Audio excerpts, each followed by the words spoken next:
பாப்பா பயப்படாது பயப்படாது. உங்க பாட்டி ஊருக்கு போயிருக்காங்கல்ல, பயப்படாது.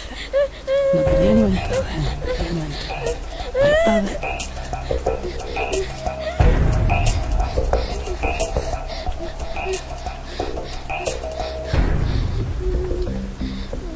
பாப்பா நில்லு, ஓடாத ஓடாத.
நீ பெரிய படிப்பு படிச்சு மகராசியா வருவ, உனக்கு அந்த அருள் இருக்குது. இந்த கிழவனை மறந்துடாத.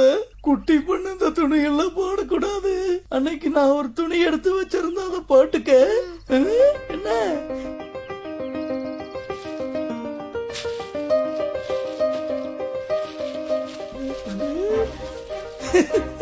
நல்லா இருக்குதா?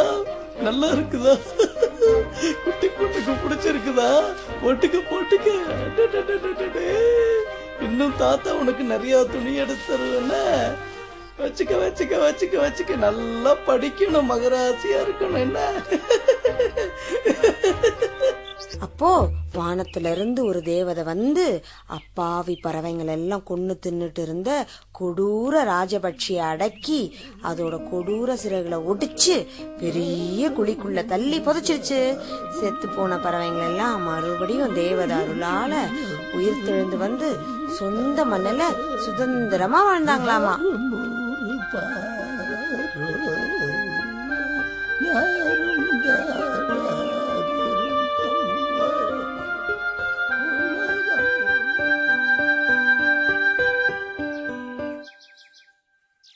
வணக்கம் ஐயா. அந்த பொண்ணு உங்க பேத்தியா? ஆமா, அகில உலகத்துக்கும் நான் சொந்தக்காரனா இருக்கீல. அந்த பொண்ணு என் பேத்தியா இருக்கிறது தப்பு இல்லையே. அந்த குழந்தையோட மனசுக்குள்ள சொல்ல முடியாத காயங்கள் இருக்கு. பெத்தவங்க இல்லாத நிலைமையில அந்த பொண்ணால அந்த கிழவையை நம்பியும் வாழ முடியல. அவ பாட்டியோட நடவடிக்கை இந்த ஊர் உலகம் முழுக்க எல்லாத்துக்கும் தெரியும். திக்கற்ற பறவையா கூட்டுல அடைக்கலமா இருக்கா. பச்சை குழந்தையான அந்த பொண்ணு மனசுல எப்படித்தான் நஞ்ச வதிக்கிறதுக்கு அந்த பொம்பளைக்கு மனசு வந்துச்சோ தெரியல. ஆண்டவனே அந்த தடையை நீக்கி எங்கிட்ட அனுப்பி வச்சிருக்கான்.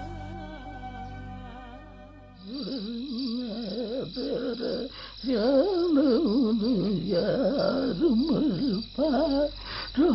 என்றுணர்ந்துன்னை காடும் அருநூறு பாரோ யாரும் காடாதிருக்கும் வரையில் உலகம் நிலைத்தானே பாடும்.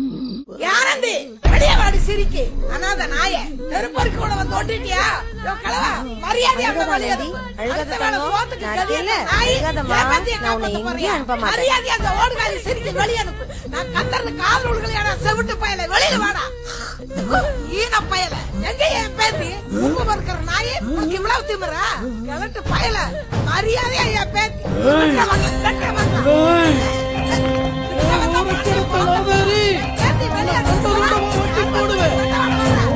Very good morning. போலாமா? வரோம்யா. நல்லா படிக்கணும் என்ன?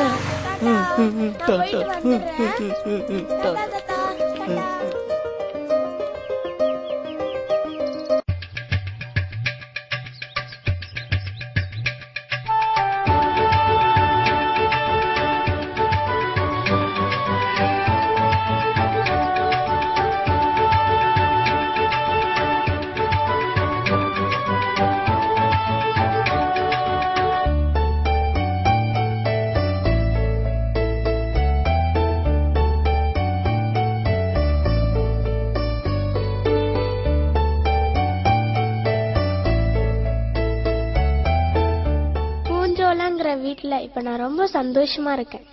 அங்க எனக்கு நிறைய நண்பர்கள் இருக்காங்க. அவங்க என்ன ரொம்ப நல்லா பாத்துக்கிறாங்க. புது புஸ்தகத்தோட வாசனை எனக்கு ரொம்ப பிடிச்சிருக்கு. எங்க பள்ளிக்கூடத்துல நிறைய மரங்கள் இருக்கு. நாங்க படிச்சிட்டு இருக்கும் போது நிறைய குருவிங்களோட சத்தம் கேட்டுக்கிட்டே இருக்கும். எப்பயாவது ஒரு குயில் கூவும். ஆனா அதை நான் பார்த்ததே இல்லை.